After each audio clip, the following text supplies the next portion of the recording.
Donc yo tout le monde, aujourd'hui on se retrouve dans ce TikTok donc pour une config un peu particulière. Donc encore une fois je le répète, pour ces vidéos config, si vous voyez que le prix a vraiment beaucoup augmenté, qu'il a beaucoup en fait été changé, que vous voyez que le vendeur n'est pas forcément le même et s'il est devenu moins bon, ce sera moins intéressant de prendre cette config.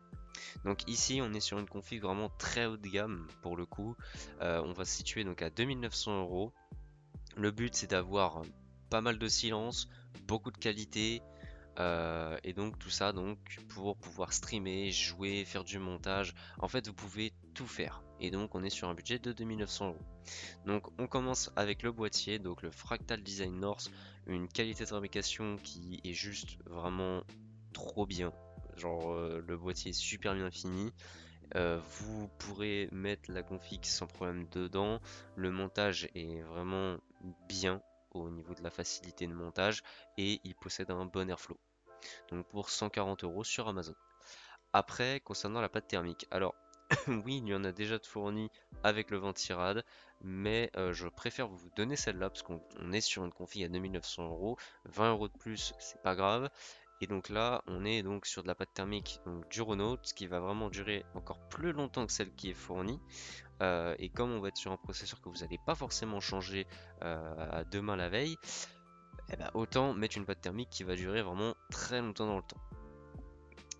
Concernant les ventilateurs, alors vous allez me prendre en fait deux packs de l'eau de 2 NFA12 X25 plus un NFA12 X25. Et en fait, comment vous allez les installer? En fait, tout simplement, vous allez en mettre 3 en façade, un à l'arrière et un en haut à gauche, que vous allez mettre lui en extraction. Après, vous allez prendre donc ce pack qui donc contient des rallonges PWM. Alors pourquoi je vous en mets? Tout simplement parce que les câbles PWM des ventilateurs Noctua sont pas très longs. Après, vous allez mettre donc deux hubs PWM, ce sera très pratique. Moi, ce que je vous conseille de faire, c'est tout simplement vos trois ventilos avant, vous les mettez sur l'un des deux hubs et les deux ventilos arrière, vous les mettez sur l'autre hub, tout simplement. Concernant le Ventirad, vous pouvez prendre donc un NH12A.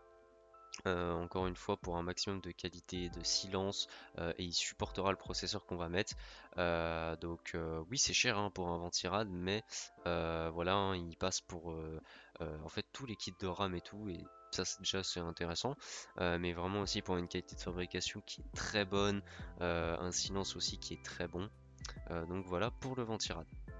Après, concernant la carte graphique, donc là j'ai mis une 5080, donc on met une TUF.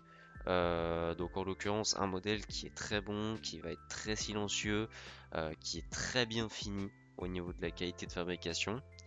Donc voilà, donc 1530 € en gros si on arrondit, hein, donc un très gros budget.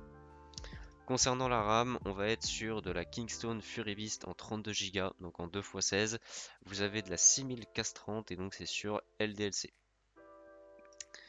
Pour l'alimentation, on va être sur une RM 850X. Alors, si vous le souhaitez, vous pouvez même prendre une 1000X aussi, en vrai, mais c'est pas nécessaire dans la config qu'on fait aujourd'hui.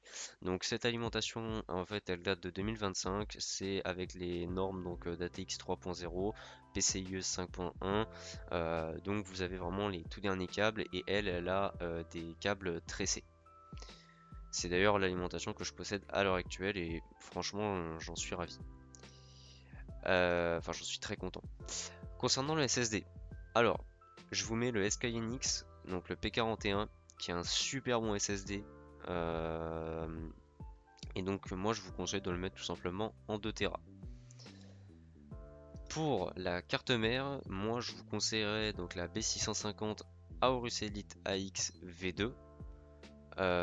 Et concernant enfin le processeur, vous pouvez partir sur un Ryzen 9 7000, un 9000 pardon, 700X.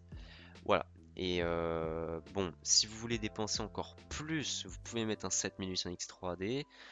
Et si vous voulez dépenser encore plus, au niveau de la carte mère, vous pouvez partir sur la même, mais en version B850. Vous aurez quelques légères améliorations par-ci par-là, au niveau plutôt de la facilité de montage. Voilà, donc sur ce, je vous laisse, portez-vous bien mes petits prouteurs. Moi je vous dis ciao bye.